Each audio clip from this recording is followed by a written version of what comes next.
Market में जो भी स्ट्रैटेजी आप डिप्लॉय करते हो वो ब्रॉडली दो बकेट्स में आती है। या तो आप डायरेक्शन कैप्चर करने की कोशिश कर रहे हो या फिर आप वॉलेटिलिटी ट्रेड कर रहे हो। दो फंडामेंटली अलग अप्रोचेस।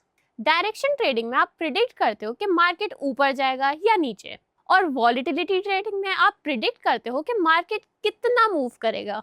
तो आज हम इसी सेकंड अप्रोच को ब्रेक डाउन करेंगे। मार्केट को ये मत पूछिए कि ये कहाँ जाएगा, पर ये पूछो कि ये कितना मूव करेगा। और फिर हम 6 साल के बैक टेस्टेड डेटा के थ्रू देखेंगे कि कौन सा अप्रोच काम करता है और कब ये आपको बड़ा ड्रॉडाउन दे सकता है। जब हम चार्ट देखते हैं हमें प्राइस स्विंग्स दिखती हैं, वो स्विंग्स रिपीट होती हुई लगती हैं, तो हमें लगता है कि हम नेक्स्ट टर्निंग पॉइंट को प्रिडिक्ट कर सकते हैं। ट्रेडिंग टर्म्स में ये मीन रिवर्जन का माइंडसेट है। हम अज्यूम करते हैं कि प्राइस एक सेंटर के अराउंड ऑसिलेट करता है और वापस उधर ही आएगा। इस आइडिया को ट्रेड करने के लिए काफी तरीके हैं। आप फ्यूचर्स से ट्रेड कर सकते हो, इंट्राडे मार्जिन से कर सकते हो, लेकिन ऑप्शंस एक अलग ही इंस्ट्रूमेंट है। ऑप्शंस का स्ट्रक्चर ही अलाउ करता है कि वॉलेटिलिटी को प्राइस किया जा सके।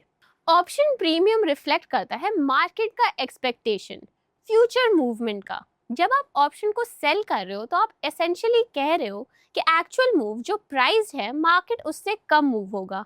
ये होता है वॉलेटिलिटी ट्रेडिंग। यहाँ आपको फर्क नहीं पड़ता कि निफ्टी ऊपर जाएगा या नीचे, आपको फर्क पड़ता है कि क्या वो एक्सपेक्टेड रेंज के अंदर रहा, 1% के अंदर, 2% के अंदर, या फिर एक्सपेक्टेड मूव क्रॉस कर दिया। तो चलिए एक एग्जाम्पल देखते हैं। 20 फरवरी को जब 5 डेज टू एक्सपायरी थे, सेंसेक्स स्ट्रैडल लगभग 1100 पॉइंट्स का था। इसका मतलब है कि मार्केट एक्सपेक्ट कर रहा था कि रफली प्लस माइनस 1100 का मूव इन नेक्स्ट 5 डेज। जैसे जैसे एक्सपायरी पास आती है टाइम कम होता है। 1 DT पे शायद वही स्ट्रैडल 300 रुपीज का रह जाए। ये जो प्रीमियम डीके होता है यही वॉलेटिलिटी रिस्क प्रीमियम है। लेकिन यहाँ एक इम्पॉर्टेंट न्यूआंस समझना जरूरी है। जो स्ट्रैडल चार्ट आप देखते हो वो रोलिंग एटीएम होता है, लेकिन अगर आप शॉर्ट स्ट्रैडल करते हो 82,400 पे आपके स्ट्राइक्स फिक्स हो जाते हैं। अगर सेंसेक्स 1100 पॉइंट्स एग्रेसिवली मूव करे तो आपका चार्ट रोल नहीं करेगा, आपके लॉस एक्सेलरेट करेगा। ये डिफरेंस समझना बहुत क्रिटिकल है। मार्केट में कई प्लेयर्स हैं जो रिस्क प्रीमियम कैप्चर करना चाहते हैं। तो मार्केट मेकर्स क्या करते हैं? अगर वो कॉल सेल करते हैं तो वो अंडरलाइंग या फ्यूचर्स बाय करते हैं। वो कंटिन्यूअसली हेज करते हैं। उनका ऑब्जेक्टिव होता है बिड आस्क स्प्रेड को कैप्चर करना, वॉलेटिलिटी रिस्क प्रीमियम हार्वेस्ट करना। लेकिन उनके पास मैसिव कैपिटल होता है, अल्ट्रा फास्ट एग्जीक्यूशन होता है और कंटिन्यूअस रीबैलेंसिंग कैपेबिलिटी होती है। रिटेल ट्रेडर के पास ये लग्जरी नहीं है। तो सवाल ये है कि रिटेल कैसे वॉलेटिलिटी ट्रेड करे without dynamically hedging every minute. यहीं पर डेल्टा न्यूट्रल ऑप्शन स्ट्रक्चर्स का रोल आता है। अगर आप स्ट्रैडल सेल करते हो तो आप सेम स्ट्राइक पे कॉल और पुट दोनों को सेल करते हो। अगर आप स्ट्रैंगल सेल करते हो तो आप out of the money call और पुट सेल करते हो। और अगर आप आयरन कॉन्डोर बनाते हो तो आप स्ट्रैंगल सेल करके फर्दर आउट प्रोटेक्शन को बाय करते हो। इन सब का ऑब्जेक्टिव ये होता है कि एंट्री के वक्त आपका डेल्टा क्लोज टू 0 हो। आप डायरेक्शन बेट नहीं कर रहे, आप रेंज बाउंड मार्केट पे बेट कर रहे हो। Of course delta neutral eight entry का मतलब ये नहीं है कि रिस्क खत्म हो गया। मार्केट मूव करेगा तो डेल्टा भी चेंज होगा, डेल्टा एक्सेलरेट करेगा, लेकिन स्ट्रक्चर का इंटेंट क्लियर है। रियलाइज मूवमेंट इम्प्लाइड मूवमेंट से कम रहे, और इसी फ्रेमवर्क के साथ हमने बैक टेस्ट किया। तो अब हम बैक टेस्ट रूल्स क्लियर कर देते हैं। डेटा पीरियड जनवरी 2020 से लेके जनवरी 2026। हर वीक एंट्री होती है 9:20 AM पे जब 5 डेज टू एक्सपायरी हो। पोजीशन होल्ड होती है एक्सपायरी तक। एग्जिट होता है एक्सपायरी के दिन 2:30 PM पे। कोई स्टॉप लॉस नहीं, कोई टारगेट नहीं, pure mechanical hold to expiry model. Strategy 1, short strangle. हम स्ट्राइक सिलेक्ट करते हैं ATM plus implied straddle move और ATM minus implied straddle move.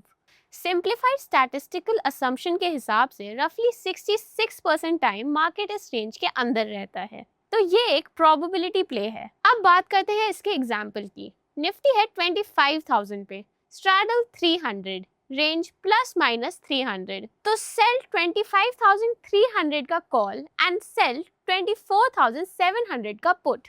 Results: average weekly PNL around 30 points, total PNL around 10,000 points, max drawdown minus 1172 points, drawdown recovery 35 days, sharp ratio 1.89, strategy 2 wider strangle, यहाँ हम buffer add करते हैं, ATM plus minus implied move plus minus 100, मतलब range थोड़ी और widen, premium कम मिलेगा।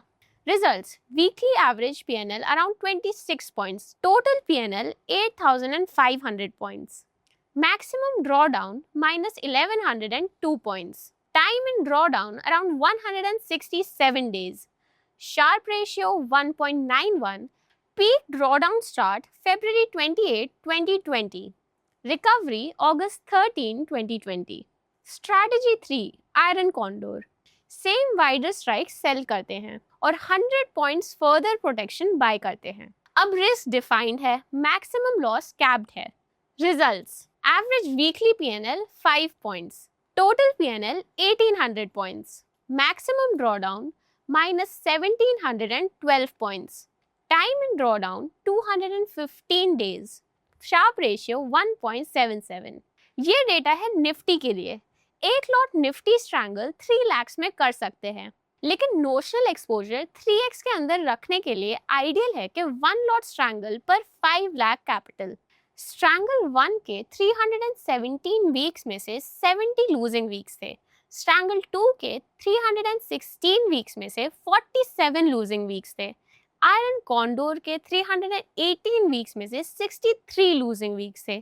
तो रफली एवरेज विन रेट आता है आपका 78%, लेकिन कहानी इस रिमेनिंग 22% में है। लास्ट 5 इयर्स का worst outlier move for non directional sellers was Covid. Nifty अपने पीक से 33% से भी ज्यादा गिर गया था। स्ट्रैंगल 1 कोविड के फर्स्ट वीक में 860 पॉइंट्स का लॉस, फिर सेकेंड वीक में 313 पॉइंट्स का लॉस। एक चीज ध्यान देने वाली है, एवरेज विन 30 पॉइंट्स पर वीक के लिए कोविड वाले वीक में 1100 पॉइंट से भी ज़्यादा का लॉस। तो इम्पॉर्टेंट ये है कि जब ट्रेंडी मूव आए आपका सिस्टम थोड़ा और रोबस्ट होना चाहिए। ट्रेंडी मार्केट में या शॉर्ट स्ट्रैंगल ट्रेड ना करो या फिर डायनामिक साइजिंग रखो, like trading with only 20 to 30% of your trading capital. Strangle 2 wider strikes, first week 827 points का लॉस, सेकेंड वीक में 274 पॉइंट्स का लॉस। वाइडर स्ट्राइक्स ने रिस्क प्रोपोर्शनली रिड्यूस नहीं किया, प्रीमियम कम लिया, लॉस मैग्नीट्यूड सिमिलर रहा। आयरन कॉन्डोर फर्स्ट वीक में सिर्फ 103 पॉइंट्स का लॉस, 860 पॉइंट्स इंटू 65, तो रफली 56,000 एक वीक में। 2 हफ्तों में रफली 77,000 वाइप आउट। ये है टेल रिस्क, छोटे कंसिस्टेंट गेन्स, एक वॉयलेंट इवेंट और महीनों का प्रॉफिट्स इरेज। तो वायरस स्ट्राइक ने बचाया नहीं, हेज ने बचाया। प्रीमियम रिडक्शन और रिस्क कैपिंग अलग कॉन्सेप्ट्स हैं, लेकिन इंटरेस्टिंग चीज ये है 27 मार्च से 3 अप्रैल के बीच में स्ट्रैंगल 1 ने 288 पॉइंट्स कमाए, रफली 18,700 एक वीक में, क्योंकि मैसिव मूव ऑलरेडी प्राइस हो चुका था। इम्प्लाइड वॉलेटिलिटी एलिवेटेड थी, प्रीमियम्स हाई थे, तो जब रियलाइज वॉलेटिलिटी कंप्रेस हुई सेलर्स ने प्रीमियम कैप्चर किया। यही स्ट्रक्चरल रीजन है वॉलेटिलिटी सेलिंग का। इम्प्लाइड वॉलेटिलिटी एवरेज में रियलाइज से ज्यादा ट्रेड करती है और रिस्क सिर्फ डाउनसाइड नहीं है। 4 दिसंबर 2023 में निफ्टी 2.2% का गैप अप ओपन हुआ। Strangle 1 minus 340 points, strangle 2 minus 270 points and Iron Condor minus 80 points. 7th April 2025, Strangle 1 minus 430 points, Strangle 2 minus 360 points, Iron Condor minus 70 points. तो बात सिंपल है, नॉन डायरेक्शनल का मतलब डायरेक्शन से immune नहीं है। Gamma accelerate करता है, डेल्टा एक्सपैंड होता है, कभी कभी आईवी भी स्पाइक करती है, डबल हिट मिलता है, वाइडर स्ट्राइक्स ऑटोमेटिकली सेफ नहीं बनते। अब बात करते हैं टोटल पे ऑफ 6 साल में। Strangle 1 10,000 points, strangle 2 8,500 points, iron condor 1,800 points. Closer strikes ज़्यादा प्रीमियम कलेक्ट करते हैं, वाइडर स्ट्राइक्स कम। आयरन कॉन्डोर में हेजिंग कॉस्ट अक्यूमुलेट होता है, एवरेज वीकली लगभग 6 पॉइंट्स। बेस्ट वीक में 30 पॉइंट्स और वर्स्ट वीक में -100 पॉइंट्स। तो क्या हेजिंग वर्थ है? ये आपकी रिस्क टॉलरेंस पे डिपेंड करता है। फाइनल बात, वाइडर स्ट्राइक्स लेना सेफ्टी का गारंटी नहीं है। प्रीमियम कम लेना और रिस्क कैप करना अलग बात है। ये प्रॉफिट मैक्सिमाइज करने का गेम नहीं है, ये रिस्क मैनेज करने का गेम है।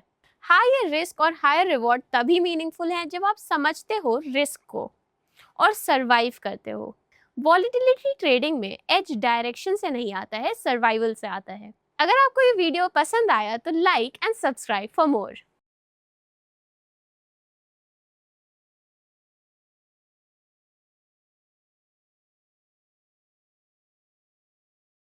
Investment in securities market are subject to market risks. Read all the related documents carefully before investing. Please read the risk disclosure documents carefully before investing in equity shares, derivatives, mutual fund, and or other instruments traded on the stock exchanges.